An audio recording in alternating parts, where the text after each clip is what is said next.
sectioning here. I always like to section in threes. So we have side, side, and back. I like to incorporate some of the back nape area into the front section. That allows me to have some safety net so I do not cut into her length. Curly girls are very, very, very particular about their length, and they definitely have a hard time growing it. So we want to make sure that we cherish that for them. She hasn't had a haircut in a while, so I'm kind of starting to establish a length for her. And I'm really making sure to always run my fingers through. Her hair is dry and down with no product in. That is how I ask them to come. And I'm kind of feeling for it right now. Intuitively, I'm feeling how much it needs to be cut and where it's starting to really split for us. So I establish a good length so far. And then what I want to do is I want to make sure I work in sections that allow me to still see my bottom guide. So super basic question, Lonnie, but I think a good place to start. Why for you is it so important to cut dry? And do you always cut curly hair dry? Do you sometimes cut wet? What's your philosophy there? I love to always cut curly hair dry. I actually never understood hair cutting in beauty school because I was always taught to cut it wet. And I think that if people can cut it wet, that's a very special thing for them. I've always thought it just looked like a wet mop. So when I got out of beauty school, I learned how to cut straight hair dry. And then from there, I was like, well, why not cut curly hair dry? And the reason why I always cut curly hair dry is because when our hair is wet, it's all one length. So then when we go to cut it, we're not thinking about the different curl types and the shrinkage that's involved with it. So when I go to cut curly hair, I give it tension, but not a lot. I want to make sure that it's still going to bounce for me. And I'm always being really cautious about different curl patterns, different densities. So what I want to do now is I see her perimeter here. So I'm going to go in, I've got that, and I'm going to cut where it is. I'm not completely elevating at this moment still. I want to make sure I get all of these little flyaways. I'm going to release it. I'm going to then go ahead and kind of aerate is what I call it. And then I do a bit of a visual inspection as well. She hasn't had it done in a really long time. So she's going to have these long, straight, weird, wonky pieces that are going to come out of her curl. And those are what we also want in it. So there is kind of a reference point, or what we'd call a guideline in hair cutting from the previous, and you kind of gather the hair together. I like the way you kind of flip it up like that. It seems like it would make it even a little bit kind of softer or tapered on the ends of the hair, so it's not such a blunt line. Yes. And I'm going to go back in with my next section. And she loves volume. And naturally, her hair has volume. But when curly girls say they want volume, they really want volume. Yeah. I also want definition. So I'm thinking about that as I'm starting to grab the sections. I want to finger detangle. This is why I don't like to have them come in with product in their hair, because then I can finger detangle it. But this still shows me what it'll like a general gist of what her curl pattern is going to do with it down and dry. So obviously you're not using a comb. Do you always not work with a comb, or? I never use a comb. I just use my fingers. I use my fingernails. These are my combs. So yeah, your fingers are literally a comb. They can be wide or they can be tighter. Absolutely. Yes, exactly. I love my nails. You must have to maintain them a lot because you wouldn't want them snagging on the curl, right? Nope, it's a weekly process. Yes. Okay, so I'm going to let that down. And I definitely started to elevate for her. So always make sure you can see your guide. So what I like to do is I like to grab it, push it out. And then I needed to nip a little bit more. My guide is here. You let it go. And then once we start to get wider on the head, I'm going to go ahead and grab it's kind of like a subsection. Subsection. Yeah. And sort of like a traveling guide. I'm gonna see all this hair here. And you're beginning to elevate deliberately. So you were like Yep. lower on the first two, like in the nape, and now as you work up the head, you're lifting. Yeah, so typically when I start to get to what I call this Bermuda Triangle of her hair, it's kind of that mid-center, just above like the occipital is when I'm gonna start to elevate. If she had even denser hair, I might have started the elevation a little bit lower, and I might even still go in and show you a few of my little tips and tricks to elevate it even more. So now I'm gonna grab this next section. So before you started cutting, did you have to kind of brush through the hair, or did you just kind of I have them come in clean and then Yes. you just go to work? Exactly. So sometimes it just naturally detangles, so we might have to detangle it a little bit. That's just how curly hair works. But I do have a nice long list of how they should show up to their appointment, a welcome text, if you will. And in that welcome text, it does describe how they should show up, and that's down, dry, no product in it. So now what I see here is I'm starting to see a little bit of a shelf. So I'm gonna go in, and this is kind of where your intuition comes in. And I'm nipping at And that you're kind of little- visualizing a bit of like graduation or roundness. Yep, so on the now whenever I deal with curly hair, I always try to go for this swooped, elevated look. And a little tip and trick I like to do is I hold it out from where I think it lives. And then if you wanted to come, back here, I always like to round out that back corner. So you could see we have like a little bit of an edge, and I want it to be rounded out like this on the sides. So I'm gonna go ahead and round it out. And what you're thinking there is that you want it to feel lighter towards the face. You're gonna kind of Yeah, so if this comes swooping forward, it tends to have a little bit of a corner on it. So nipping it now, it has a swoop effect as it makes its way to the front. just kind And a lot of curve. curly girls want to bring all that hair in the very front of their head so they can see that big full look. Okay, so now if you did the sectioning right, then you're gonna have some of this back hair of the nape in the front, so we didn't mess with the length in her front. And curly hair is a very, very touchy subject for a lot of people, so we wanna make sure that we really cherish their curls and cherish their length.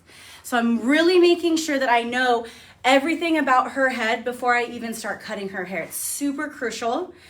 And I always want to make sure that wherever I'm cutting is wherever it lives, so that I don't cut too short and then we start to get choppy layers, okay? So now I have this last triangle section of her hair, and I'm gonna go ahead and keep taking subsections from it. And if you need to, go ahead and separate. You never want to rake straight down. You always want to try to part it. That way you don't rip the curls. Again, I'm going to bring this all down. Working in triangles helps allow you to always have a seamless blend with curly hair. And was that what you meant by kind of this big triangle in the crown? Is that- Yeah, so we have our two side sections, kinda comes to a and then peak. when you start to bring it up, you should have a triangle section left over. And then what I'm doing is I'm taking smaller triangle sections in her hair, and by taking a triangle section, you're grabbing our last section, so you're grabbing your perimeter as well as your new section. Are the triangles always pointed down, or do they sometimes Yes. point up? Always down? Always down. That's a great question. Yeah. I've never been asked that, so good question.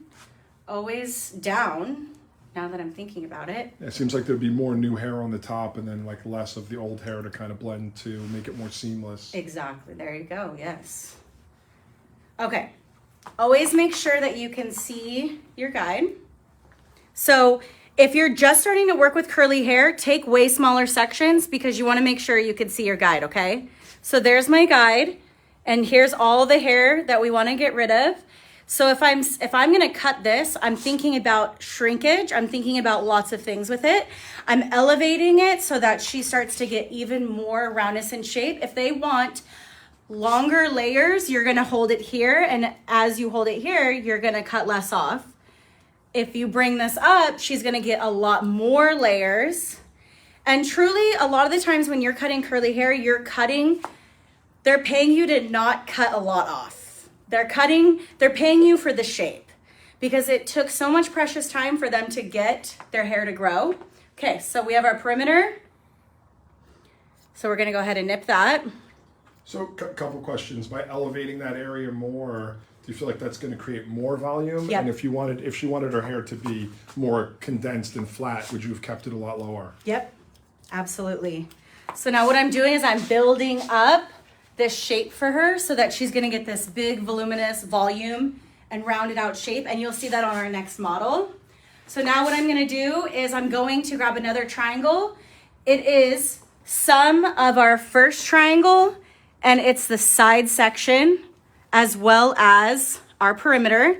So you can see this triangle now includes this last section, our perimeter, and this new hair. I'm coming out from where she lives.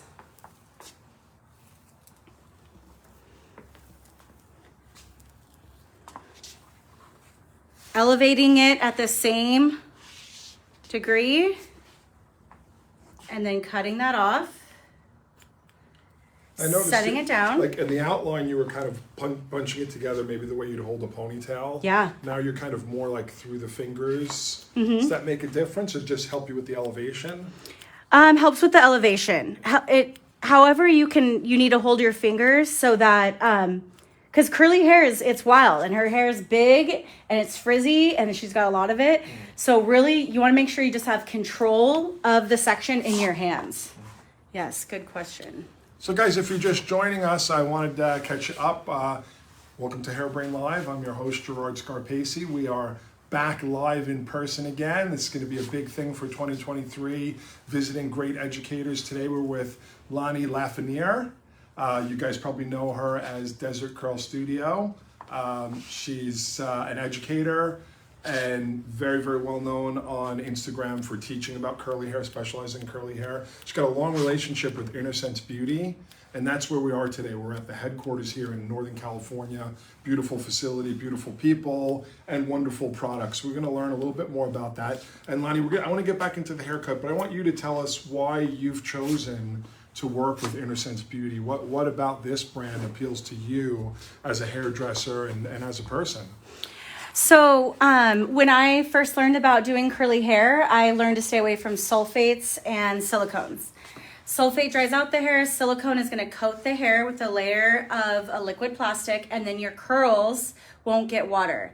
What I first learned since day one is curly hair needs water.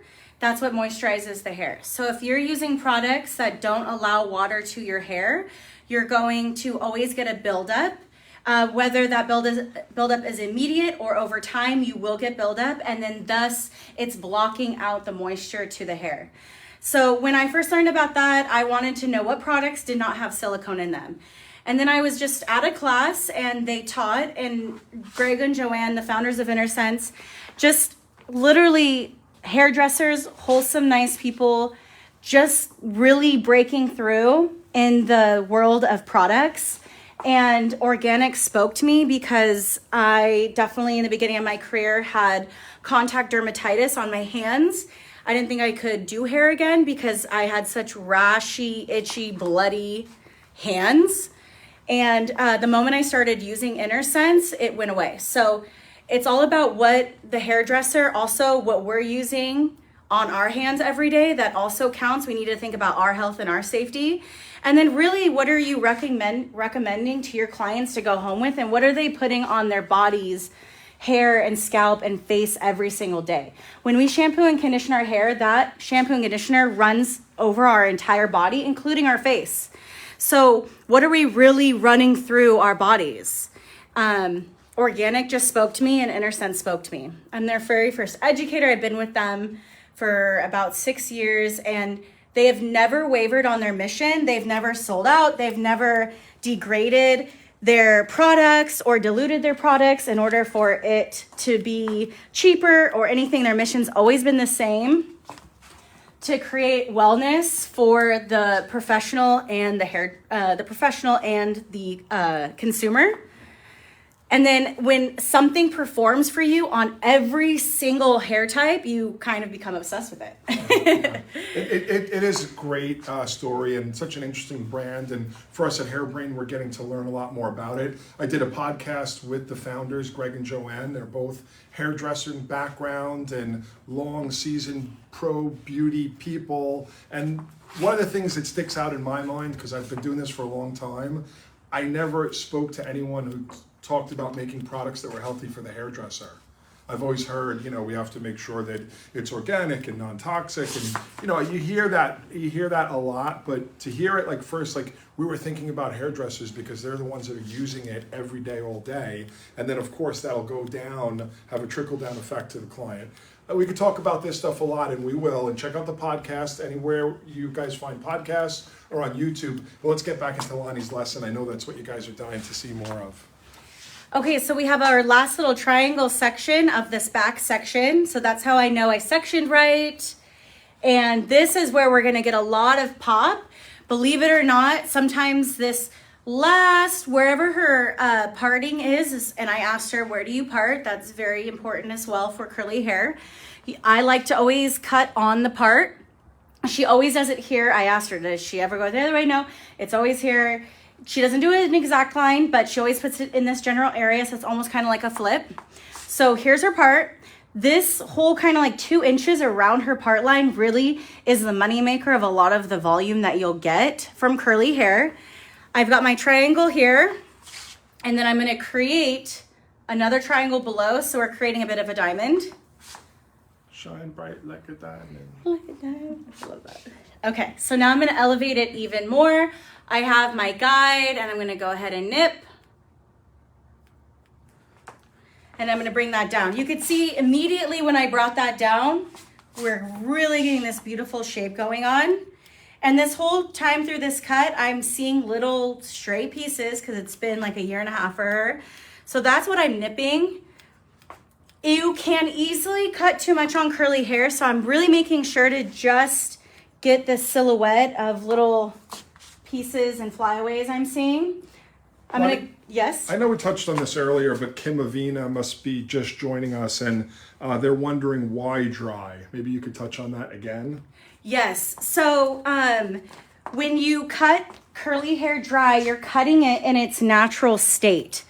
So everyone has typically 2 to 3 different curl patterns on their head. If you're cutting it all wet, you're cutting it all to one type. And then when that dries, you're gonna get a lot of discrepancy happening from it, especially if that's the only way they wear their hair is naturally curly. Some people can absolutely cut it straight and wet and get a perfect look. That's wonderful. Typically what happens and why that looks good is because they have the same curl pattern all over. So therefore, when you cut it all the same way, it had a great shape to it. She has 3 different curl types on her head. I have to cut it dry because when this shrinks and when this curls up, it's going to be all different lengths if I don't cut it in the state in which it's really living in. And you'll see a huge, huge part of that in this front here in just a minute when I work my way to it. She has a tighter curl pattern in her front area around her face. So I'm going to definitely make sure that I keep that in mind when I go to cut. We want to think about the end result at all points in time. So if there was someone out there, a young hairdresser that maybe is interested in becoming a curly hair specialist, what advice would you give them? Let's say that they haven't really started on that path yet, but they want to. What do you think? I would say definitely look into independent artists who have specialized in curly hair and are offering classes. And then also look into product lines where they feature a lot of natural curly hair and then have natural curly hair artists. Reach out to the hair brands. product brands or knowledge brands or whatever it may be, reach out to independent artists that you see do natural curly hair. I have online tutorials where I show you how to style your natural curly hair using all InnerSense products. I have every different curl type on there. So that's always a good way to start. And really, it's just going to be, especially with natural curly hair right now, it's going to be about doing the research to finding those who offer the education on it. But as with anything, the more education you get, the better you're going to get at something, right? So I always try to tell people to prioritize education in the beginning of their career or the beginning of whatever they're wanting to learn, and really making sure to spend the money and time to go take the proper steps to learn whatever it is. And what was your path? How did you decide you wanted to specialize? You obviously have some nice curl in your hair. Yes. When I started to learn more about curly hair, I obviously realized I had curly hair. And then the more you start to do clients with curly hair, they just are so appreciative that you took the time and respected them and their hair to learn about it, that they're forever loyal to you. They respect you. There's just so much more integrity that goes into it. When I first started, I worked with a lot of people around the United States who worked with natural curly hair. Curly Hair Artistry was one of the names. They're great. And then, you just look into other companies like Rezo, or independent artists that you love in different states. And then, like I said, there wasn't really a whole lot of online learning. So that's why I produce those tutorials, is so that people can get that education that they need at their fingertips. Because sometimes, traveling to different states can be hard. So I think if somebody can offer online education, then definitely reach for that. And a lot of people are starting to come out with that, which is amazing. And I just think hairdressers now have it so good. Is there, so with this kind of preparing the hair to cut, is there a certain amount of stretching that's too much or not enough, as opposed to just because you couldn't just cut it, you have to get some control over it. Yeah. But how do you know, how far you can go? So if I first raked my fingers through it and it went all the way through, I would have just grabbed that one bit and started cutting. But because she is on the more tangly end, because she hasn't had a haircut in a year and a half, I'm having to rake through it more. If she was more consistent with her haircuts, like a cut every maybe 5 to 6 months, then I wouldn't have to be doing so much raking. Does that help answer that question? Yeah, so just like all great hairdressing, it's person by person and head by head. Yes. We had a few questions about where we're located today. We are at InnerSense Organic Beauty headquarters in Concord, California, Northern California. It's the home of this incredible brand, InnerSense, that was founded by two hairdressers, Greg and Joanne Starkman, and it's really a family business here, which is awesome. We love and support that. They had this desire to create products that were truly clean, truly organic, and with the hairdresser in mind. I mean, again, certain things stick out, and for me, that's one of the things that really stuck out. They were hairdressers, and because of their own personal story, they thought, how important is it to really understand what we're putting on our bodies? And if you're a hairdresser, you're putting it in front of yourself, on your hands, in the air in front of your face 10, 15, 20 times a day. So it's even that much more urgent than it is for consumers. And I love that. So they formulated a line with hairdressers in mind, and hairdressers like Lonnie, and we keep hearing from them, say, oh, I used to have these problems, and then I started using InnerSense, and I don't have those problems anymore, whether it's the contact dermatitis, or I've heard quite a few other ones.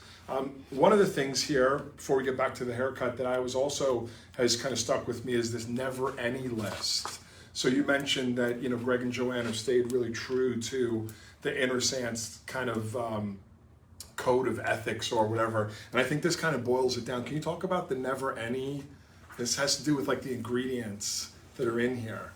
Yeah, so a lot of it has to do with hormone disruptors and things that are going to not obviously be well for the consumer and the hairdresser, like we said. So we've got DEAs, MEAs, silicones. Anything ending in cone is a type of silicone. And then, to me, as a woman hairdresser, the hormone disruptors are the biggest ones for me. and they don't have any in there. So knowing that and being rest assured that at least my hair care is covered and they're thinking about the safety of me and that alone makes me want to use it. Right, we're so busy doing what we do and caring for others. It's nice to, think that somebody is caring for us. And so the never any less, no known carcinogens, toxic preservatives, petroleum compounds, harsh synthetic surfactants, and undisclosed ingredients. And again, Greg, one of the founders, Greg and his wife, he's so passionate about this. Check out our podcast and hear him talk about how much time and energy they put into that. Because once you take all this stuff out, it's pretty easy for products not to perform well. Tell us a little bit about the performance for you, because it's got to work for you if you're going to be doing clients every single day and putting this much into the cutting. If the product isn't giving you what you need, then what happens? For curly hair, the product is it's exposed immediately.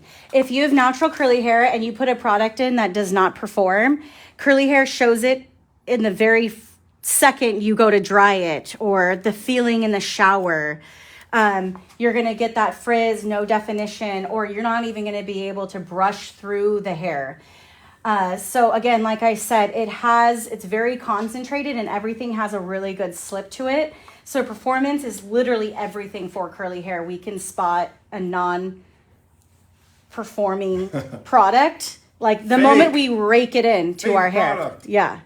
Yep. Where are you located? A few people are wondering, I know you're very, very busy, but I'm sure, do you take new clients at this stage or? I do, because I want to help everyone. So I really try to take new clients as much as I can. And then I'm always looking for models, because I'm teaching in so many states and in so many different countries overseas. So I'm always asking for model calls. I have 2 amazing models here that are getting free haircuts and stylings because they're models for me. So you're based in Reno, your studio's in Reno, Nevada. And you're saying people travel in to get their hair cut, and you've obviously got a local clientele as well. Yes. But then you're always traveling for education. So if people want to find you, they want to look on Instagram at Desert Curl Studio. Do you get a lot of messages that way? Tons of DMs. Yeah. So Desert Curl Studios on Instagram, Desert Curl Studios on TikTok. I'm also on Pinterest for Pinterest ideas. And I hear that you're going to be opening another location, because you're in Reno currently. Yes. What's the exciting news? You helped expose this. Is it secret? First news. But I will say it's going to be in San Diego. You heard it here first. We heard it here first. You heard it here first. Yeah. I love that. This is a really great way to announce it, so thank you. Yeah. San Diego, it's going to be in La Mesa. That's opening early spring is what we're reaching for. So I'm super excited for that. And Don't ever tell me a secret. That's for sure. No, I didn't tell you it was a secret, so that's my fault. I'm super excited. We're going to have curl specialists there, people to be able to help all over. I'm going to help train a lot more people. And just the goal is to just get curly girls to get a lot more help and get them loving their hair. So however many locations I need to open in order for curly girls to feel that they have a couple hours reach within a specialist that they feel like they can trust to have their hair look good and feel good and learn, then that's what I got to do. Okay, so on the sides, you drop down that panel or whatever. Do you call them panels or? You drop down that area. And again, you start with the perimeter. And you begin layering and you're elevating more. And you mentioned that, and it's not uncommon that the hair is very different on the sides from the back. Yeah, so this is where we're starting to get into this. We have this whole section where if you want to creep into here, look at this. Look at the difference. So we're going to have a looser curl and it's a softer texture, harsher texture, tighter curl pattern. So this is a perfect example of why you want to cut it dry, because this is going to shrink up more and this is not. So I want to make sure to cut it in its natural state so that I'm not pulling this all straight, cutting it all the same, and then this going boing and flipping up and then this staying longer. So always keeping it in mind. So I have this whole section, and this is really, really common. This is also the temple area. It's very hormonal. Curl patterns can change at any moment, depending on menopause, birth, childbirth, age, like whatever it needs to be, it can also shift as well. So always being very aware of every single pattern, every feeling. You can feel it, right? Curly hair specialists and even just artists in general are very sensory. So I'm always feeling, it's completely different feeling than right here. This is softer. This is a lot rougher. So that's where I am talking about the different textures and patterns and feeling. So now what I'm going to do is I've got my section here. I started to elevate on her, and then I'm going to go ahead and I'm going to grab that triangle again on the sides of the hair. And like I said, she'll be a lot less tangly when she keeps getting more regular cuts. But regular cuts for curly girls can be twice a year. And that's typically when my clientele sees me, is twice a year. So if they're flying in from the East Coast or Hawaii or something, they only have to do it once to twice a year. Okay, so what I'm gonna do is I'm gonna elevate this even more. I've got my perimeter and I'm just doing a slight little. And does the, so we talk about elevation, kind of lifting it up and down. Does Yes. directing it forward or backward also affect this? I feel like you're kind of going a little forward, like towards the face. Is that deliberate? Yes, Yeah. for sure. And I'm trying to just always make sure to do some sort of elevation or, like you said, redirection or something. Whenever you do triangles and redirections and elevation, you're always guaranteed to have more of a smoother cut and not as choppy of layers.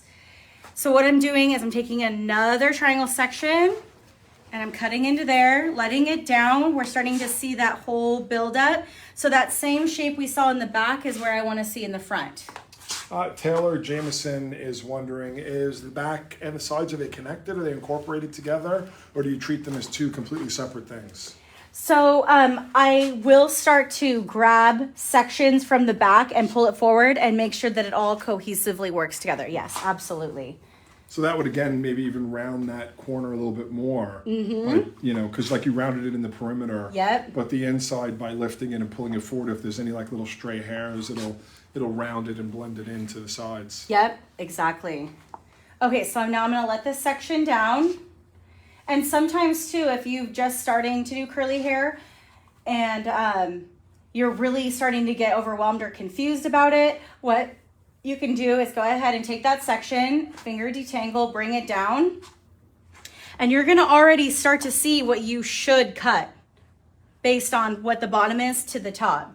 So I already know if I'm trying to create that roundish shape, I already know I'm going to want to cut all of this off because I'm going to kind of elevate it like that.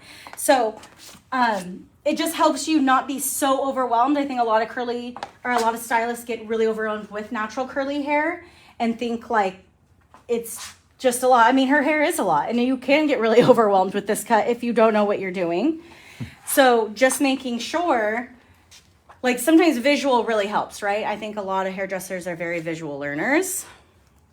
Okay, so I'm going to grab a triangle section and I'm going to bring it forward, elevating it. And then I'm going to nip that because that's my perimeter. So it's nice, you're getting a nice amount of layering above the round of the head, which will really bring out the beauty of her hair, I would think. Oh, yeah. Really let it kind of express itself and be full. And Yeah. so, I mean, at this stage, you must be thinking about like how you're going to define these curls or whether or not you want to, because I mean, sometimes I like really thatched out curls. Totally. I think it looks awesome like that. But again, for your typical everyday kind of look on curls, it's probably more acceptable to be really defined. So you're getting a game plan in your mind as to what products from the Innocence line would be the right ones. Oh, totally. I think about that in the first minute. So, like I said, let's go back. Consultation's so important. What does she want? Is she struggling with definition, but she wants a lot of volume? Well, we have to also be realistic. If we want to have definition and just a ton of definition, we might not get as much volume or vice versa. So what I like to do is I like to ask, okay, she wants definition. We know that, but she also likes volume. So are you okay with a little bit more frizz if that's going to get you more volume per se. Her goal is both. So what I'm going to do is a stronger hold gel, but I'm going to diffuse a lot so that she gets a really big look. So would that be the I Create Hold? Absolutely. So I would reach for the I Create Hold with her. She has definitely a coarser texture and it's more prone to frizziness. So reaching for a stronger hold gel is going to be perfect for her. It's going to help tame her hair. And then when I style her, I'm going to definitely style in smaller sections and give her smaller curl clumps, and that's going to give her the appearance of even more curls. So you kind of have a win-win situation. You have a lot of curls, but they're defined. So you're going to get definition and volume. I want to talk to our fellow stylist just a little bit about working with InnerSense. Again, because just being here for the past couple hours, I've learned tons. Hairbrain is now working closely with InnerSense, and we're so excited about that. But for us, when we choose to work with a brand, it's because we think it's going to be great for hairdressers. So this kind of says it all here. The stylist support programs, pro education resources. I know Lonnie does a lot of education, and there's actually a whole team. There's quite a few of you. Absolutely. Going in salons, doing events, doing things online at InnerSensePro.com. There's a rewards program, an affiliate program where you can obviously get commissions. This is kind of the new way of doing things, and they're right on top of it here. So if your clients buy something and you've introduced them to it, but they buy it online, there's commissions.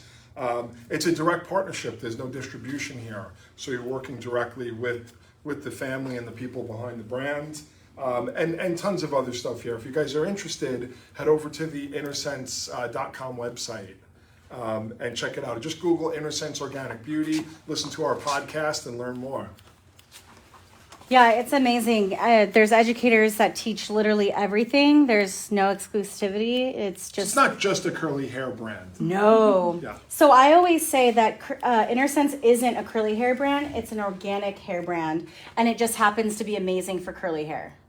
So I think that sometimes maybe is a misconception, is it's a curly hairline, or it can't be a curly hairline. It doesn't say it's for curly hair. It doesn't need to say it's for curly hair. We just want to make sure that the products that are not good for curly hair are not in it, which InnerSense doesn't. So yes, I always like to say it is just an organic hair care line that just happens to be amazing for curly hair. So does that create like a little bit of framing, the way that you're kind of holding that down and forward in the angle of the shear? Yes. I feel like you're getting like a nice organic face frame. Yes. And also, if I wanted to do more face framing, I would pull this out and then bring it across and then cut at an angle. Why across?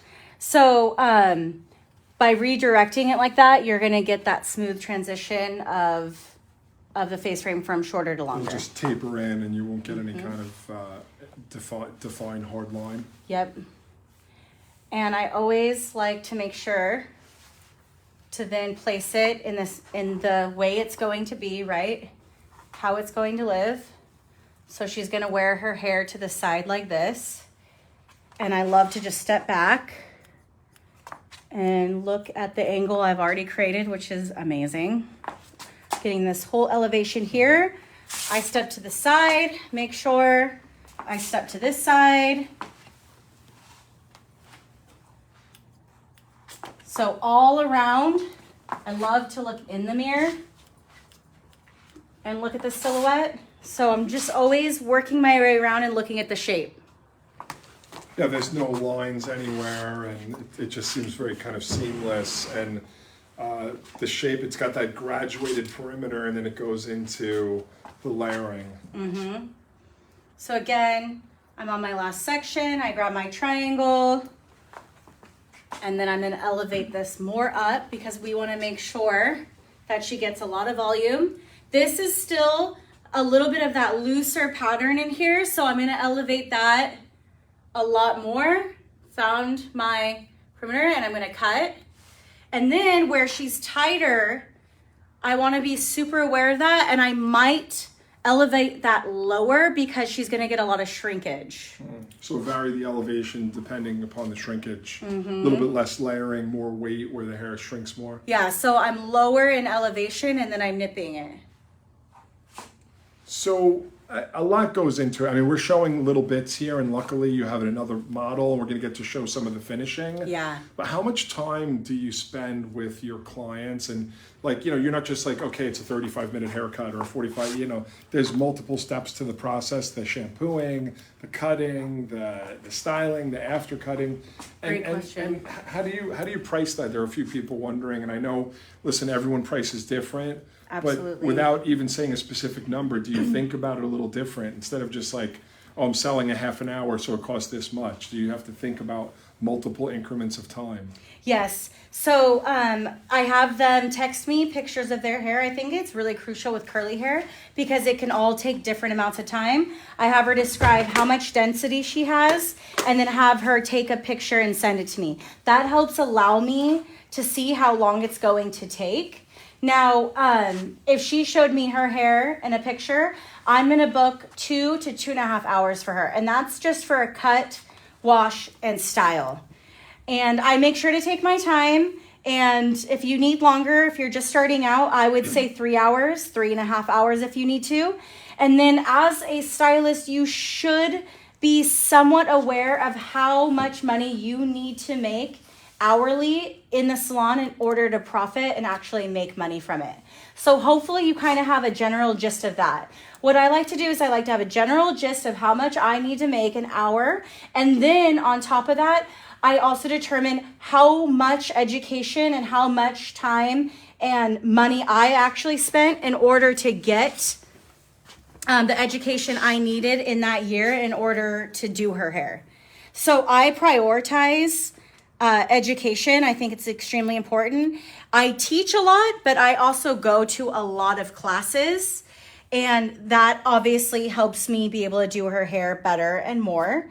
So I want to make sure that I'm just charging my time and my worth. I mean, I love what you're saying because, you know, in the past decade, we've seen a revolution in how hairdressers think about color. It's not just like a line item on a menu like tint, highlight. Everything is like blocks of time and customized. And I don't know that it's completely caught up yet with cutting, but this is a great place to start. Absolutely. Because it is so customized. You can't just be like, oh yeah, I'm going to do a square layer in 30 minutes and, you know, they'll be out the door. Every single head of hair, just like corrective color, you're bringing everything to the table here. Like literally. Yeah. It's not just like, I'll use technique A, thank you. And you're pricing it the same way. And I hope more and more hairdressers start to think about their time that way. Yes. So we can grow our industry. Absolutely. I think it is so hard. When you do artistry, I think people think it's just hard for them to price as well. But it's the time. Well, you broke it down. I mean, you know, Yes. start with the end in mind. Like, how much do you need to make a year? You know? And what expenses do you have in education as an expense, and then work backwards. You know, if you want to make Absolutely. $100,000 a year and you're going to work 30 hours a week, do the math. Yep, that's exactly it. And then if you still feel like you're not worthy of that, figure out how to get yourself to have that worth and feel that worth. Absolutely. And really just time and practice. I always tell people it's never too late to like keep practicing, and even if you need to do free hair and do models and start from scratch again, then if that's what you need to do, it's what you need to do. Yeah. You know, some good advice I got early on is it's better to do it for free than to discount it. Like, do it for free. I love that. And then it's like a partnership with you and the model, where like your beautiful model said, you know, I'm open, you know, what do you want to do? As opposed to like a discount where it's like a haggle to like, you know.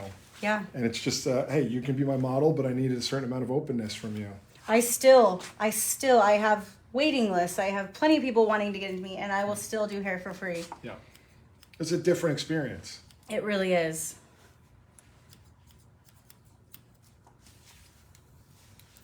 So this is that kind of third and final panel. Yeah. You know, I typically, again, we think of hair in quadrants. I'm sure in beauty school you were like, it's 4 quadrants. Well, right off the bat, you think 3. And it makes a lot of sense because you're like back, side, side. Can you just talk a little bit more about the 3 as opposed to like the 4? So it's just, that's what's always made sense to me. And I think sometimes the less sectioning, the less, the less I get overwhelmed.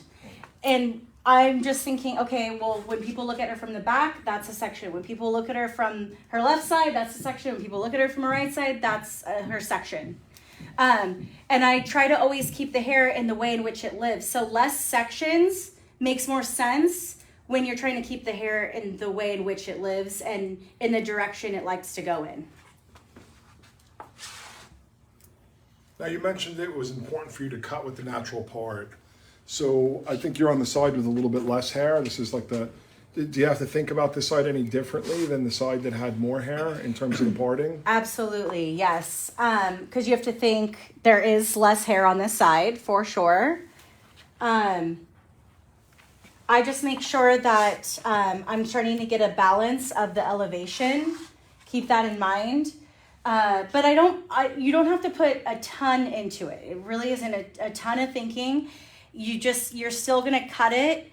I'm still cutting it the same way for the most part. It's just based on their part so that they don't have a weird longer layer somewhere that they shouldn't. Will she be able to move her part around? So at the end, I'll show you. I do still like somewhat will move and Like after it's dry, you do a little refining? Yeah, so that like kind of finishing touch. And you will see that on this next model that's already finished and ready for her final touches. And I'll show that. And sometimes... Guys, don't go anywhere. Oh, yes. Lonnie's getting close to the finish of the cut, but the other part is so important because, okay, once you get through this and the hair is expanded and you've got your shape in, then what? Lonnie's got a model that she pre-cut, different hair, but similar curl and a similar process, where she'll talk about how she cleansed and conditioned and styled it, and then how she's going to go into the finish. So stick around for that. It's like a cooking show. Yeah, exactly. You put the cake in the oven and the cake's already done. Exactly. Okay, so triangle section. I'm going to elevate it more because we want to make sure that we get a nice, good, rounded shape going on this side as well. And then here we are again, and make sure this is tighter. So I'm being aware of that. I'm going to lift it all up and then elevate it slightly less and bring it down. I'm going to grab her face framey area, and like we did on the other side, I'm going to grab it, bring it forward and over, and then just cut at a diagonal. And a lot of these, I mean, I even go to a ton of straight hair classes, and then I translate it into curly hair. And that's really what gets a lot of my artistry to be different and me and more fluid to me. So don't just go to curly hair classes, go to straight hair classes too. Think about in your head how you can translate that to curly, you know, maybe get a free model, practice. Who are some of your favorite, you mentioned a few earlier, but who are some of your favorite educators that inspire you, that you learn from? Ooh, oh, good question. I would say I love really authentic people on IG. Hair by Rima, she's been a big inspiration for me lately, and she does amazing work. She just started her own kind of cut. I love her. I would Hair by Rima, yeah, familiar. Yeah, awesome. Yeah. I would say I have like a local girl who really inspires me. Her name is Krista Storm. I would say I have my artist in my salon now, Winter Zinc Hair. Winter was watching, giving you some shout Oh, outs. yes. She does curly hair, shags, and mullets. And it's some of the most amazing things you've ever seen. And just working next to somebody who's so inspiring is like amazing. God, you put me on the spot. No, I don't mean to. I love Nubia from Rezo. Okay. She's amazing, and she's just super sweet. But yes. It's interesting how the world has changed. Like a decade ago, people would say all the top names. Oh, but also soon the Tony guy. Oh, yeah. But now it's just the opposite. It's like everything's flipped around. Not that those companies aren't inspiring. Right. But it's, you have all these unique one-off people. And I think that's the beauty. There's so many things people can say negative about social media and this and that, but the positive is that you have now been able to find all these different inspirations that you maybe would have never in your whole career encountered. Yep, exactly. And I love a good underdog because they're the ones who work the hardest. They're the ones who are like day in and day out just grinding and really just like embracing who they are and just working constantly. I love a good underdog story. Okay, so really great to look in the mirror and really start to see the silhouette.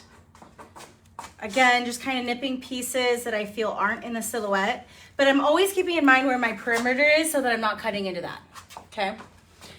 And then to his point earlier, sometimes what's nice is going ahead and checking to see, okay, what if one day her wash day flips over more this way? I'm gonna grab this hair and I'm gonna bring it over and I'm gonna see how it sits. There's only like a little bit I could cut, so I'm gonna nip that. So if she brings it over even further, it's going to blend. Now what I'm gonna do is I'm gonna bring it back, and then let's say she decides she's gonna get real wild and do what all the kids are doing these days and goes in the middle. So what I'm gonna do is I'll part it, I'm gonna put it in the middle and just kind of let it kind of layer and fluff out just a smidge. If it's a lot I have to take off, I'm not gonna cut that. I'm gonna wait till she's styled. But there's just a few little pieces here and there, so I'll nip that. Maybe even come in on this side. And then let's say she just decided to go buck wild and completely switch up her whole life. Maybe she had a meltdown. Maybe it's time, new year, new part, right? So then, but it's very universal. The way I cut, she can basically go anyway. And then I'm gonna go ahead and bring it back to where she parts it. It's looking good. I think I'm gonna go ahead and raise up this section since she goes so far over. And I'm gonna elevate it and I'm going to cut it even more. I'm gonna cut off this little triangle there, bring it back down.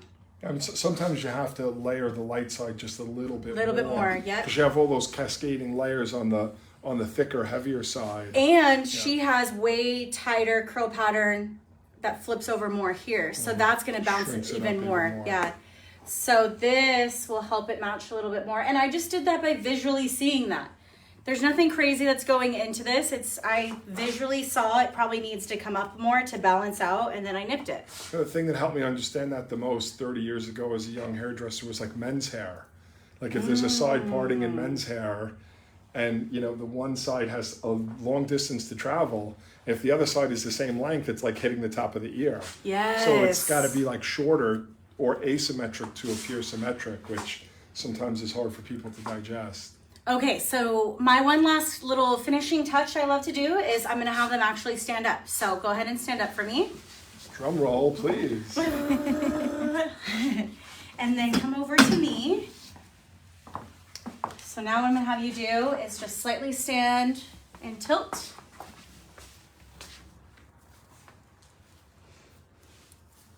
Really fluff, fluff, fluff. Let's see, this little corner, let's nip that. Sorry.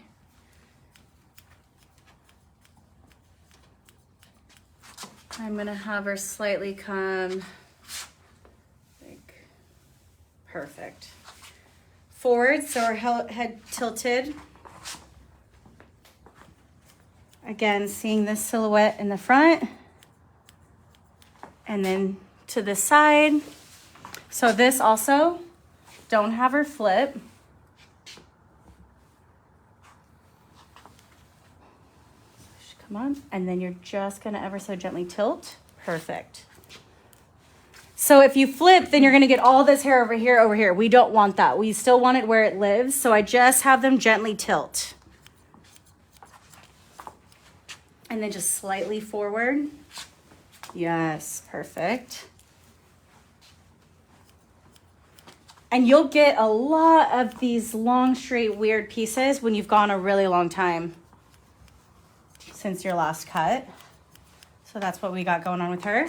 What about people that maybe have a lot of heat damage, you know? Absolutely, I think, you know, so common. They blow drying it straight a lot, or they had chemical treatments. Yep. You get even more kind of inaccuracies, right?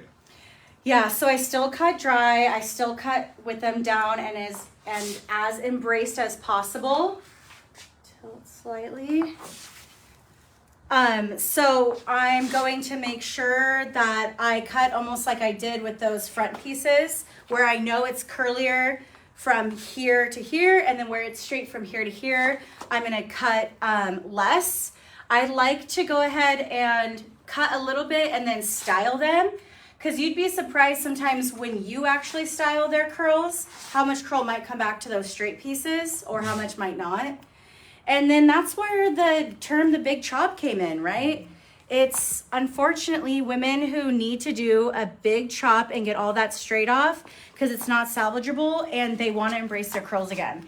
And I just love and admire women who do the big chop and want to embrace their true self and beauty. I think it's so freaking amazing and admirable, and I want to try to encourage that a lot more for those who are discouraged because half their hair is straight, right? Taylor Jameson is saying, great class, love the shape. Randy, she wants to see how much hair is on the floor. So can we check the hair on the floor? There's a good which is funny because it's not that much. It's really not that much, but look how much shape we created. Again, right? They're coming for how much a lot of times my clients are coming for how much I don't cut. You know the saying, it's not what you cut off, it's what you leave on. Yeah, exactly. That's what you get paid for, what you're leaving on, not what you're cutting off. Yes. Okay, so she's actually finished. This is when I would go ahead and wash, cleanse. Any tips on washing and cleansing? Or, absolutely. Like, what would you choose from the Inner Sense line, and what would be the right? So she has been using products that give her a little bit of buildup. I can feel it on my hands. So I would detox her hair using the Inner Sense Detox Mask. It's a charcoal-based mask. It's going to detox, but also hydrate. It's literally my favorite thing in the world. Whenever I detox, I always shampoo twice. And if you go about once a week with washing, you also want to shampoo twice. If you go to shampoo with the Inner Sense hair bath and you aren't getting sudsing, shampoo 2 times. It means that your shampoo is working overtime to cleanse the hair of oils, so shampoo twice. Again, this line is very concentrated. It's only 40% water content, so you need to add water. So when you shampoo, add water. When you condition, add water. When you add styling products, add water. Super crucial to that point. I would use probably and this is also a misconception, the Color Hair Bath, Color Awakening Hair Bath and Color Radiance Daily Conditioner. They aren't just for colored hair. It has sunflower seed oil that helps protect the color of whatever you did in your hair, but it's not just for colored hair. So something super important to note, it is medium in weight. It's like medium in hydration. So it's a good one all across the board for almost every hair type is actually the Color Awakening and Color Radiance. I'm noticing that every product has kind of like a little affirmation there on the back. Beautiful. I'm healthy and vibrant, I am energetic, and I let my inner light shine. So I guess the idea is, every time you use this, maybe read that to yourself, right? Absolutely, yep. Certainly can't hurt. So I would use the color line on her, detox, shampoo twice, and then the Color Radiance Daily Conditioner. I like to leave conditioner in. If it's a conditioner that's not gonna create buildup, you can leave it in. So instead of rinsing it all out, getting out of the shower and putting a leave-in conditioner in, I would just condition her hair, go ahead and detangle it, get out all knots and tangles, and then leave a little bit of it in. then when her hair is nice and wet with conditioner in it, that's when I'd go in with our styling products. That takes us to our next model who I've used the same styling products on, and I can't wait to show you the after results. Remember, I'm using I Create Hold. That's a gel. Gel creates a crunchy cast. This gel is meant to create a crunchy cast because what it's doing, it's sealing in all the moisture so that when you start to dry your hair doesn't expand and get bigger. It stays small and defined. Now, the misconception with gel is that it's like people don't want that crunchy look. Well, that's why you scrunch it out. So let's move on to the next model where we're gonna actually scrunch out her curly cast that we previously have in and make her hair big, voluminous, and amazing. This is my favorite part. Cool. Should we switch them? Yeah. All right. Okay, we can go over to that chair. So this model was previously cut, shampooed, conditioned, the products were applied and diffused, dried, and now you get to see the real kind of pièce de résistance of kind of working with that curl in its dry state. Okay, so the I Create Hold creates a very defined, very crunchy look. I love this because I love to joke around with people. I'll always have clients come in and be like, okay, I don't like using gel because it creates a crunchy look and I just don't like that wet noodly look. And I go, perfect, you're gonna have that. And, and it's gonna be great because then what we're gonna do is a step everyone missed or didn't do, or when the gel scrunched, it turned out yucky, is we're gonna scrunch it out and she's gonna have these big voluminous curls afterwards. Now, crucial tip to make sure the hair is completely dry before you do the scrunching out part. Why? Because if it's still a smidge wet, you still have the risk of that hair reaching out into the air for moisture. We're very humid here right now. It's very rainy in the Bay Area. So we want to make sure she's bone dry before we scrunch out this cast. She has a little bit of dampness, so I am just going to make sure to dry this even more. I'm going to go ahead and grab my diffuser. You know, I love what you're saying because, you know, let's just go back to traditional hairdressing. If you're going to set hair, right, you're going to set it wet on rollers. You want it to be 100% dry before you take the rollers out. You take the rollers out and the hair is even 10% damp, you're getting nothing. Nothing. You know, but if it's 100% dry, you take the rollers out, which is what you're doing here. You kind of set the hair with your finger styling, let it dry 100%. But then you're also going to do, for lack of a better word, a brush out. You know, the way that you would with a set, you would then go in and brush and dress. You're going to use, I'm assuming, other products and now begin to kind of style out or drag out or brush out the curl. Those don't sound like the exact right terms, but it's the same kind of concept, you know? It's just like a blowout. Yeah. You don't do a blowout right, you're going to get a frizzy mess. It has to be blown out, completely dry. So what I like to do... Nice and close to you so everybody can hear. Yes. Always make sure it's on medium to low heat and then high airflow. But look at this shine and definition. You know, Randy asked a great question before. What would you say are some of the biggest mistakes that people make when diffusing curly hair? Things to avoid. Things to avoid is you want to make sure that you're getting some sort of definition and cast on your hair, whether it's from gel, mousse, whatever it may be. So if you're touching your hair too much before you create that cast, you're going to get frizz. So that's a big problem people have. You want to make sure that you're going in small sections so that every curl is coated in gel. We did small sections and small curl clumps, allowing her to have ultimate definition literally everywhere. This is also going to allow her to be able to go about a week before she has to wash it again. So she's taking a lot of time on wash day to do it, and then she's able to go a lot longer in between her wash days. So honestly, patience, I think that's what we all lack universally. Small sections, keep the hair wet when applying product. Again, this product line loves water.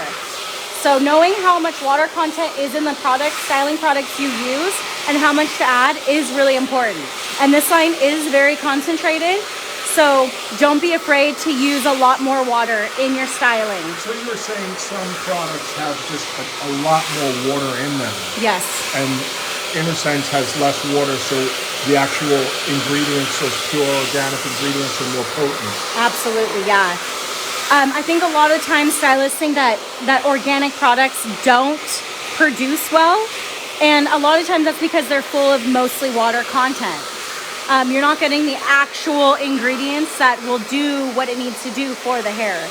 So in a sense, being 40% water content, you're actually getting what you need to get in order to perform the way it needs to perform. And that's why it's so good on every single curl type.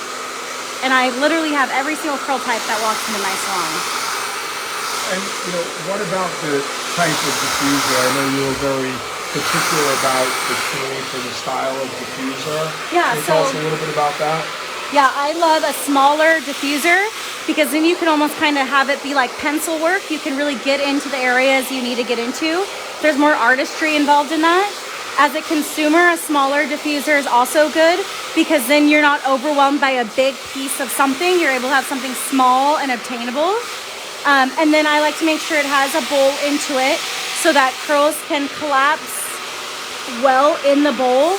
And sometimes if you don't have enough of a bowl to the diffuser, then you'll get wonky, kind of weirder curl pattern going as you're drying. And what about those little fingers? Are those important? Yeah, because they also shoot out air. So when you go to get into the actual scalp, you're actually getting that air right at the scalp. The scalp tends to be what dries last on curly hair. So it really gets in there and adds that airflow into the scalp, yeah. And I recommend curly girls and hairstylists use 2 diffusers when diffusing because we want to get it done, right? Time is money, we want to get it done. And if you're a curly girl at home, you want to make sure you're doing it properly, and patience is the one thing we lack, right? So 2 diffusers, like let's make a notion of that. Let's get that going. Okay, so I can start to break this as I'm starting to feel it's dry inside. And so I can start to break this up. You can do this with the diffuser on, or you could do it with the diffuser off. If you do it with the diffuser on, you're gonna get even more volume. If you're worried about creating too much frizz and you want ultimate definition, then turn the diffuser off. But as you start to scrunch, you're gonna start to feel that cast break and softer curls underneath. So just right before our eyes, we'll be able to start to see it get softer and softer. Sometimes I do like this motion that helps break up the cast. And even though I'm scrunching it more and I'm touching it more, we're not necessarily getting frizzier, we're getting more expanded. That's how I know I used the right amount of gel.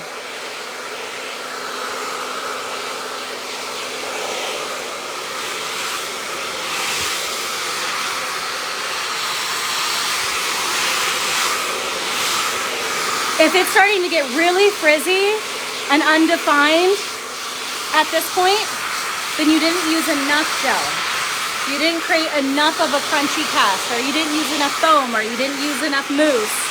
Well, you basically, you use like a pump for every 1 inch horizontal section. Absolutely. 2 inch horizontal sections Yep. of hair.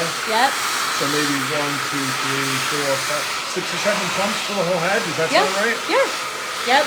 And that's what's nice about this. I mean, it's actually pretty thoughtful that the gel has a pump on it. Yep. Right? Because, a lot of times the gels come in like tubes. And you're just slipping and sliding. This makes a lot of sense. Yeah. So obviously a hairdresser had some input here, right? Yep.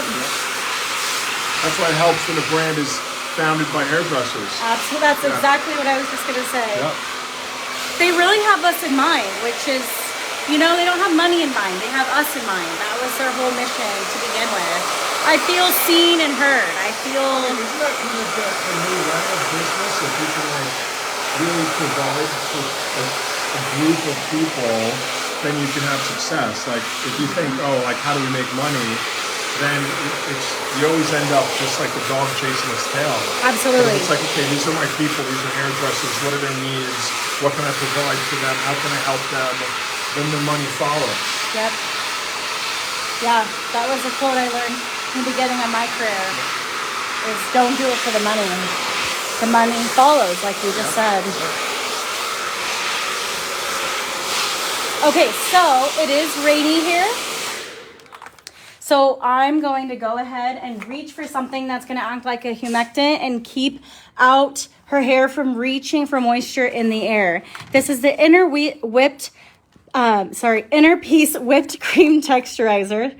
I'm just going to go ahead and do a flick of the finger. So talk about that concept, because I like the way that you're saying it, like it reaching for moisture. That's what makes it kind of frizzy. Is that what you're saying? Like Yep. So you put frizz, enough moisture into the hair, it won't be reaching for the moisture. Frizz is hair reaching into the air for water. So knowing your dew point, wherever you're located, helps, because the dew point is the actual amount of water in the air. Knowing that is really helpful. And then obviously knowing if it's raining or snowing that day will help as well. But if frizz is just thirsty hair reaching into the air for moisture, we're going to make sure that we're getting that moisture, locking it in so it doesn't reach out. And then the inner piece whip texturizer is going to help lock that in so it doesn't reach out even more. It's very, very concentrated. So even just that little flick of the finger, I got a lot on there. What I'm going to do is I'm going to start scrunching and roping it. So kind of like if you were to grab a rope, and you can kind of get the stuff on the back of your hands. Super insanely light coating is what you want on here. Like, look at this shine. Like, look at this definition. It's insane. Okay, my favorite part is I'm going to have them go ahead and flip their head forward. Yes. Perfect. And I want to really wiggle at the roots. Break up that whole cast. And this is the part that so many people miss. They think, okay, well, I don't like gel because my hair is all crunchy, but the gel set it and defined it, and then this is really the finishing. Mm-hmm. If you care about longevity of your wash day, don't scrunch it all the way out. So my last client of the day, I always ask her, do you want me to scrunch out your cast? Are you just going home? Are you just going to go to bed? Yeah, they are. On it, it'll do it. Yeah, so I just have them leave with it super, super crunchy. Okay, so wiggle the root, scrunch, rope. Really feel free to get in there. If you want a lot more volume, I kind of grab it and start to piece it out. We want to get expansion in here. And there is such thing as good frizz. There really is. There is such a thing as good frizz. You need some frizz in order to have volume, especially on her hair.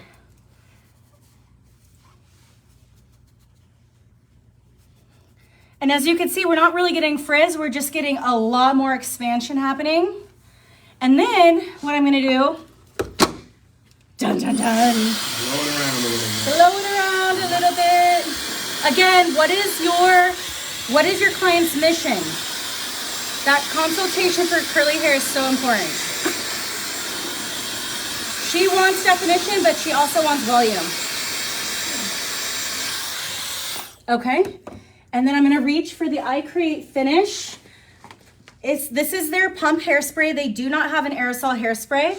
It is safer and less chemicals if it is a pump and not an aerosol. Rice grain alcohol is going to help it dry faster and help keep it really nice and defined, but not dry it out. Bit of a lift and spray. When it is a pump hairspray, it is going to be a little bit wetter, so just wait a second and let it dry. Aerosol dries faster than pumping. So just give it a second to dry. You can even go ahead and with this one more time. Okay, and then where do you part it again? What side? This side. Okay, she parts on this side, so what I'm going to have her do is come up like this.